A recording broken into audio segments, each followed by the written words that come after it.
नमस्कार प्यारे साथियों, आप सभी का एक बार पुनः बिहार बोर्ड के ऑनलाइन प्लेटफॉर्म टॉप टारगेट के यूट्यूब चैनल पर हार्दिक अभिनंदन, स्वागत है। मैं बहुत ही महत्वपूर्ण सीरीज जो पिछले कुछ समय से पढ़ाते आ रहा हूं टॉप टारगेट के चैनल के माध्यम से, रामबाण सीरीज। अभी तक मैंने आपको 30 रामबाण सीरीज पढ़ा चुका। अगर अभी तक आपने रामबाण के सीरीज 30 नहीं देखे हैं तो हमारे चैनल के ज्वाइन करें, सब्सक्राइब करें और वहां से प्ले लिस्ट में जाकर टॉप टारगेट के प्ले लिस्ट में जाइए यूट्यूब चैनल में, और वहां से रामबाण सीरीज को सर्च करें और प्ले लिस्ट में से 30 सीरीज को देखें। और किसी प्रकार का दिक्कत हो, 30 टाइप देखेंगे वीवीआई टाइप रामबाण के सीरीज में, किसी प्रकार का दिक्कत हो तो आप हमें कमेंट करें। कमेंट की सहायता अवश्य हमारे द्वारा और हमारी टीम के द्वारा की जाएगी। चलिए देर ना करते हैं, शुरू करते हैं आज के रामबाण सीरीज का 31वां टाइप को पढ़ेंगे, जो बहुपदी चैप्टर से लिया गया है। इसमें 2-3 प्रकार का क्वेश्चन होगा। जैसे शून्य का व्युत्क्रम देगा तो आपसे के का मान पूछेगा, ए का मान पूछेगा, पी का मान पूछेगा। उसके बाद कहेगा कि एक शून्य दूसरे शून्य का क्या है, विपरीत चिन्ह है, समान है और विपरीत चिन्ह है, इस प्रकार का होगा। कुछ क्वेश्चन मूल पे डिपेंडेंट होगा। 3-4 टाइप इस सेशन में आपको देखने को मिलेगा, इसलिए वीडियो को बिना स्किप किए आप सेशन को अंत तक देखेंगे और अंत में कमेंट करना ना भूलेंगे। चलिए सेशन की शुरुआत करते हैं। पहला क्वेश्चन है बहुपद 2x²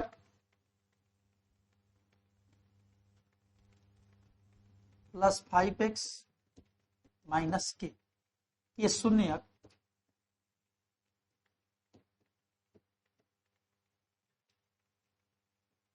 एक दूसरे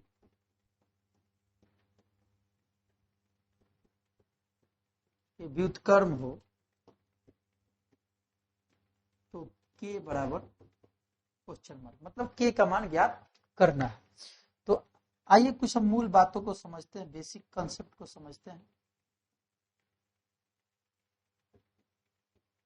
बेसिक कंसेप्ट आपको याद रखना है, जब भी शून्य, हम जानते हैं कि द्विघात बहुपद का व्यापक रूप क्या होता है, x² bx plus c a not equal to 0, और इसके शून्य का है या मूल का, इसके दो होते हैं। कौन कौन दो होते हैं, एक हम अल्फा मानते हैं, एक बीटा मानते हैं। द्विघात बहुपद का जो व्यापक रूप होता है x² bx plus c a not equal to 0, जहां शून्य क्या होता है, अल्फा और बीटा होता है। इसमें क्वेश्चन है कि एक शून्य दूसरे शून्य का व्युत्क्रम, मतलब एक शून्य दूसरे का व्युत्क्रम मतलब उल्टा होता है। तो अगर मान लीजिए पहला शून्य को अगर आप अल्फा मानते हैं तो इसका व्युत्क्रम क्या हो जाएगा, 1/अल्फा होगा। अगर मान लीजिए पहला शून्य को 1/अल्फा मान लेते हैं तो इसका व्युत्क्रम क्या हो जाएगा, उल्टा अल्फा हो जाएगा। यानी आप अगर ए मानते हैं, शून्य को ए ही मान लेते हैं, एक्स मान लेते हैं, तो ए का उल्टा 1/ए मानेंगे, और ये 1/ए मानते हैं तो ए होगा। यानी ए आप मत मानिए, सबसे आसान है कि अल्फा मानेंगे बीटा मानेंगे, तो शून्य को होता है। लेकिन जब व्युत्क्रम आएगा तो एक को अल्फा मानेंगे, दूसरा को 1/अल्फा, क्योंकि हम जानते हैं किसी भी संख्या का जो भी व्युत्क्रम हो तो व्युत्क्रम का हमेशा गुणनफल क्या होता है। जैसे अल्फा एक शून्य का माने, कोई भी संख्या एक दूसरे के व्युत्क्रम है तो उसका गुणनफल हमेशा क्या आता है, एक आता है। इसलिए हम एक शून्य को अल्फा मानेंगे, दूसरा शून्य को 1/अल्फा। और आपको बीटा मानने का मन है तो बीटा मानेंगे, उसके बाद दूसरा शून्य को 1/बीटा। क्यों माना गया है, क्योंकि किसी भी व्युत्क्रम राशि हो, कोई भी संख्या हो, और उसका गुणा करने पर एक आता है तभी व्युत्क्रम माना जाता है। जैसे मान लीजिए 5 का व्युत्क्रम क्या होगा, 1/5। इनको गुणा करेंगे, कितना आ गया, 1। यानी यह जो राशि है 5 और 1/5 एक दूसरे के क्या है, व्युत्क्रम है, उल्टा है। इसलिए तो देखिए ऐसा सवाल तो सबसे पहले पहला शून्य हम मानेंगे, बेसिक में याद रखना है, पहला अल्फा और दूसरा 1/अल्फा। जब भी शून्य व्युत्क्रम का सवाल है तो हम जानते हैं, पढ़े हैं पिछले टाइप में हम क्या पढ़े हैं, दो शून्यकों का योग पढ़े, alpha plus beta minus b/a, और शून्यकों का गुणनफल c/a। तो जब भी आपको व्युत्क्रम पर आधारित सवाल हो तो हमेशा आपको क्या लेना है, गुणनफल का फॉर्मूला, गुणनफल का सूत्र ले, यानी c/a लेना है आपको। तो चलिए आइए इधर इसको हम हल कर देते हैं। बेसिक कंसेप्ट आप इसे नोट कर लेंगे और इसे भी आप सभी नोट कर लेंगे। चलिए हम आप इस सवाल को हल करते हैं। तो एक अल्फा माने हैं, तो शून्यंकों का गुणनफल क्या होता है? शून्यंकों का गुणनफल। तो एक को हम क्या माने हैं? अल्फा, और दूसरे को 1/अल्फा माने हैं। अब इसका फॉर्मूला होता है C/E। तो अल्फा से अल्फा क्या हो जाएगा? ये कट जाएगा, तो क्या बचा? 1। और C का वैल्यू, C किसे कहते हैं? अचर पद। C पहले भी कुछ VBI टाइप में मैं बहुत ही बेसिक तरीका से समझा चुका हूं। C किसे कहते हैं? अचर पद को। तो क्वेश्चन में अचर पद क्या है? -k है। और A किसे कहते हैं? चर के वर्ग के गुणांक। तो चर का वर्ग के गुणांक कितना है? 2 है। अब इसे हम क्रॉस मल्टीप्लेक्स करेंगे, 1 × 2 2 और -k। तो ये माइनस कोफिशिएंट है, कहाँ चल जाएगा? LHS से RHS में चला जाएगा, -2, जो कि आपका राइट आंसर है ऑप्शन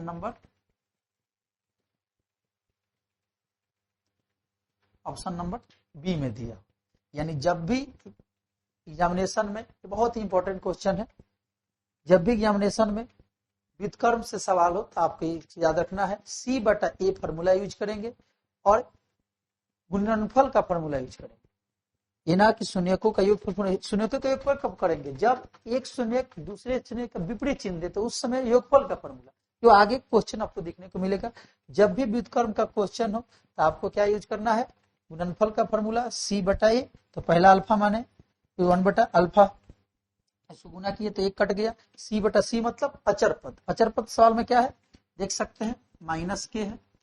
और ए क्या होता है? चर के वर्ग के गुणांक को ए कहा जाता है। चर यहाँ पर भी x भी चर है और x² भी चर, लेकिन चर के वर्ग के गुणांक को ए कहा जाता है। इसे ए कहा जाता है, इसे बी कहा जाता है और इसे सी कहा जाता है। यहाँ भर दिया मान -k/2, 2 1 2 और k -k = 2 आया, तो माइनस जाकर गुना में तो भाग में चला जाएगा, तो -2 आंसर आ जाएगा k का इस ऑप्शन का। आई होप आपको इस क्वेश्चन समझ में आया होगा। चलिए आइए कुछ क्वेश्चन और प्रैक्टिस करते हैं, इस क्वेश्चन को नोट करते चलेंगे। दूसरा प्रश्न है हमारा कि 2x² + 6x - 6 ये शून्यक अल्फा बीटा हो तो निम्नलिखित में से कौन सा ऑप्शन सत्य है? अल्फा प्लस बीटा बराबर alpha beta, alpha plus beta greater than alpha beta, मतलब अल्फा प्लस बीटा तो शून्यकों का योग शून्यकों के गुणनफल से बड़ा है। Alpha plus beta less than alpha into beta, अर्थात तीसरा ऑप्शन क्या है कि शून्यकों का योगफल शून्यकों के गुणनफल से क्या है? बड़ा है। और चौथा ऑप्शन है कि alpha plus beta plus alpha into beta बराबर 0। यानी सबसे पहले हम क्या करेंगे, इसमें अल्फा प्लस बीटा निकालेंगे। तो -b/a फॉर्मूला भली बात ही जानते हैं, पिछले टॉपिक में रामबाण की सीरीज में VBI टाइप में पढ़ा चुका हूं। अभी तक अगर इस टॉप -b/a क्या होता है नहीं पढ़े तो पूरे प्ले लिस्ट में जाइए, वहां पे पढ़िए, टाइप देखिए। -b, तो b किसे कहते हैं? चर के गुणांक। तो चर का गुणांक कितना है? 6 है, माइनस फॉर्मूला। a किसे कहते हैं? चर के वर्ग के गुणांक। इसको काटेंगे तो कितना जाएगा? -3। यानी अल्फा प्लस बीटा का माना गया -3। एक और इसमें क्वेश्चन है अल्फा इंटू बीटा, तब C/A अभी कुछ देर पहले समझे थे। C मतलब अचर पद। अचर पद कितना है? -6। ए कितना है? 2। काटेंगे तो कितना जाएगा? -3 यानी अल्फा प्लस बीटा का मान निकाले -b/a तो -3 आया, और अल्फा इंटू बीटा का भी हम मान निकाले हैं तो -3 ही आया। तो इससे क्या निष्कर्ष निकलता है हमारा? निष्कर्ष यह निकलता है कि अल्फा प्लस बीटा का शून्यकों का योगफल शून्यकों के गुणनफल के बराबर होगा इस क्वेश्चन के लिए। ये नहीं कि सभी क्वेश्चन के लिए, इस क्वेश्चन के लिए ऑप्शन नंबर आपका क्या हो जाएगा? ए आपका राइट आंसर हो जाएगा। चलिए नेक्स्ट क्वेश्चन के लिए चलते हैं, आप इसे नोट करते चलेंगे।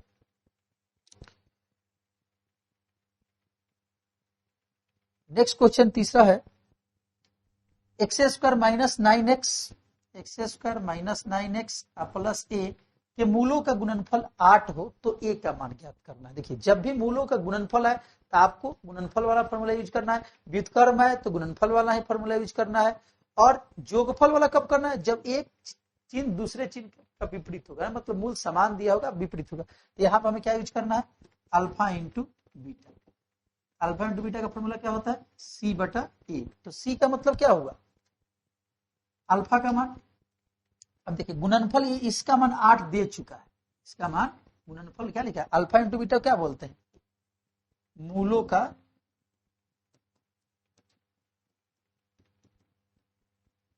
यानी x square minus 9x plus ये आपका प्रश्न है। अब इसके सहायता से हमें ये कब निकालना है, तो इसमें क्या दिया है, मूलों का गुणनफल, तो मूलों का गुणनफल अल्फा इंटू बीटा बराबर सी बटा, इसका मान 8 दिया, 8 भर देंगे, सी मतलब अचर पद मतलब ए दिया है, और ए मतलब चर के वर्ग का गुणन, तो चर का वर्ग क्या है,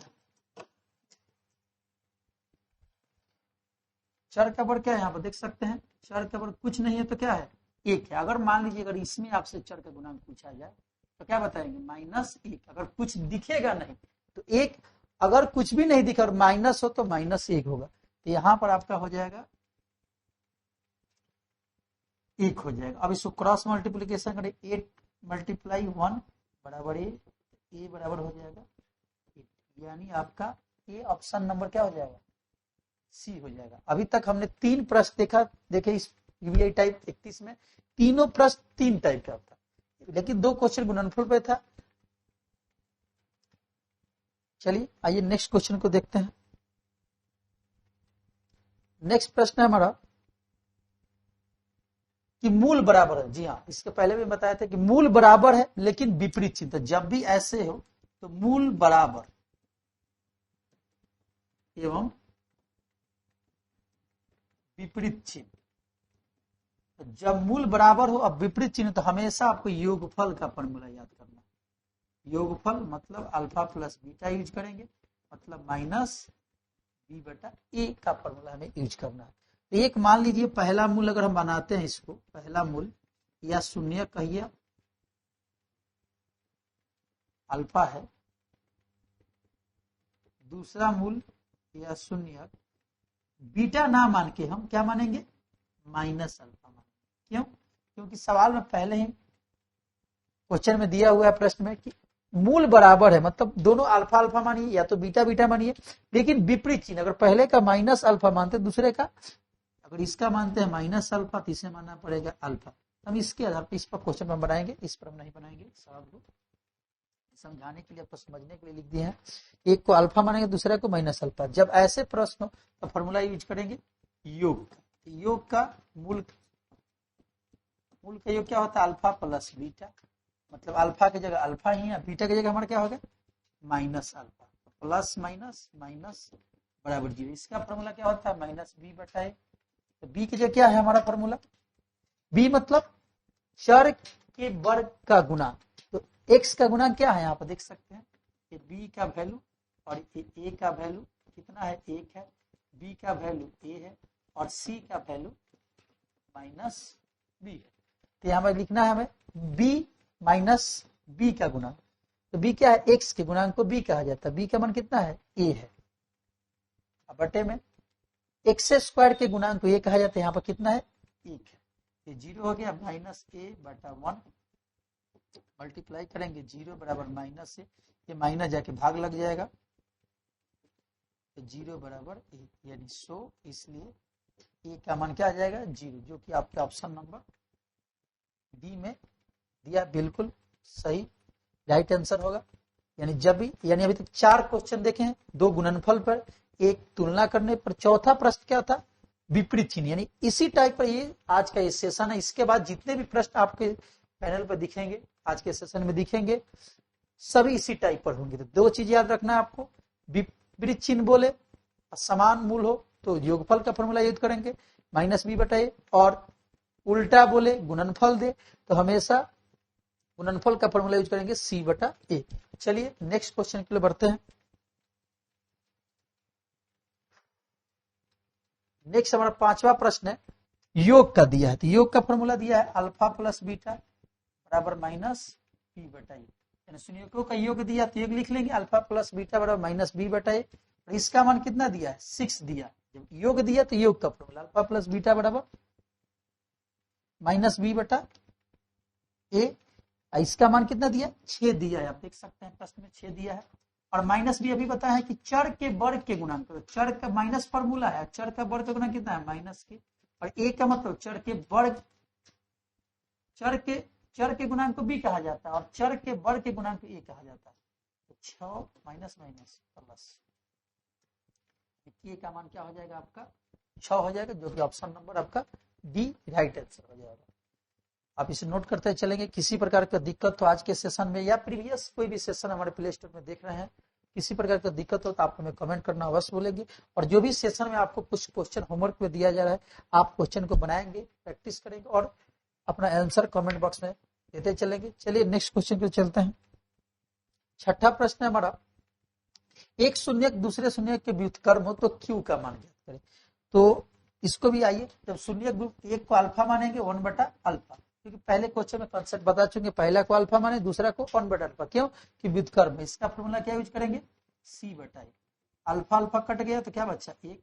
c मतलब अचर पद, अचर पद क्या है माइनस क्यू है, यहाँ पर यह अचर पद c का वैल्यू है। और a का वैल्यू कुछ नहीं है तो कितना है, 1 है, 1 भर देंगे। 1 × 1 माइनस क्यू भाग लग जाएगा, यह क्यू के गुणांक से -1 तो -1, यानी क्यू का जो वैल्यू हो जाएगा -1 आपका राइट आंसर हो जाएगा। चलिए आप इसे भी नोट करेंगे। नेक्स्ट क्वेश्चन पे चलते हैं। सातवां प्रश्न है शून्यकों का गुणनफल। तो इसमें हम क्या यूज करेंगे, अल्फा गुना बीटा, अल्फा गुना बीटा, फॉर्मूला क्या होता है c/a। इसका मान दे चुका है 8 ऑलरेडी दे चुका है। c मतलब अचर पद, मतलब अचर पद कितना है यहाँ पे 2a c का, और a का मान कितना है, कुछ नहीं है तो 1 है, यहाँ पर a का मान 1 है, 1।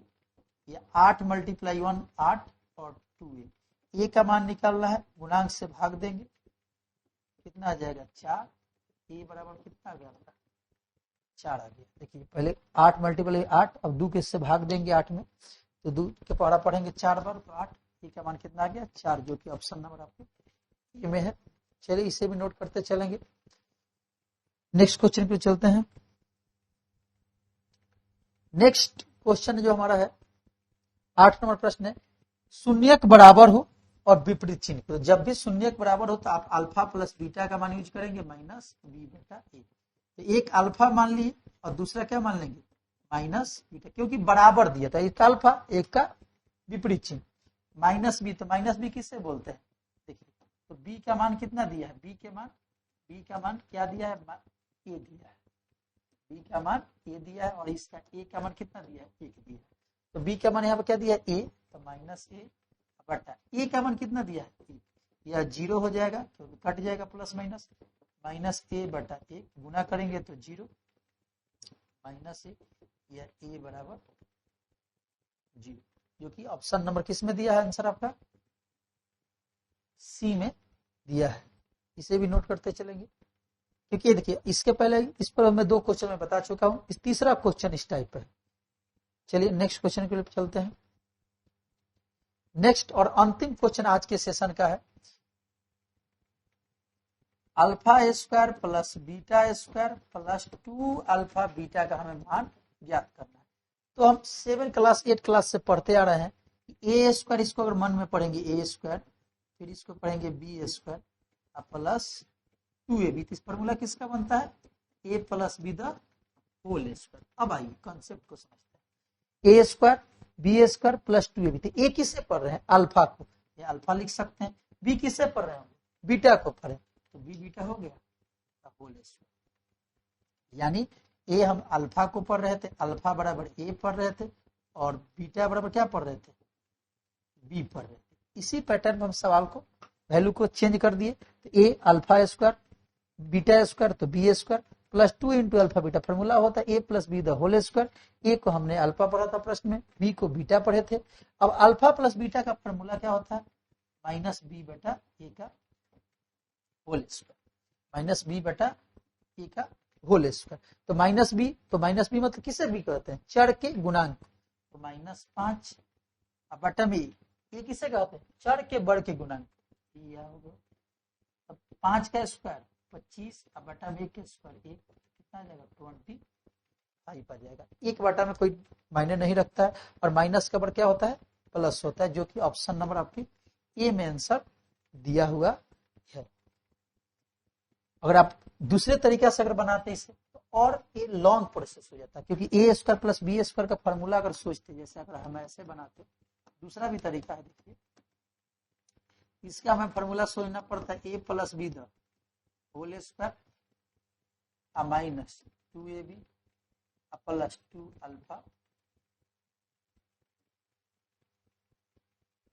Alpha beta. इससे ये कट जाएगा, तभी भी क्या बचेगा, अल्फा प्लस बीटा का होल स्क्वायर। देखिए वही आया। तो हम क्या किए, सूत्र पर ही चेंज कर दिए। यहाँ पर मान रखेंगे तो माइनस बी बटा एक का होल स्क्वायर यानी माइनस 5 बटा एक का होल स्क्वायर माइनस का वर्ग प्लस 25 बटा एक यानी आंसर क्या हो जाएगा आपका। किसी भी तरीका से आप बनाएंगे इसे, दोनों तरीका से आंसर सेम ही आएगा, बराबर आएगा, कोई चेंज नहीं होगा। आज का सेशन रामबाण की सीरीज में 31वें टाइप में आपने लगभग 9 क्वेश्चन देखे। किसी प्रकार के आज के सेशन में दिक्कत हो तो आप हमें कमेंट करना ना भूलेंगे, इस क्वेश्चन को आप नोट कर लेंगे। चलिए आज के सेशन को यहीं पर समाप्त करते हैं, मिलते हैं एक नए सेशन में नए जोश उमंग के साथ। तब तक के आज के वीडियो में इतना ही। जय हिंद, जय भारत।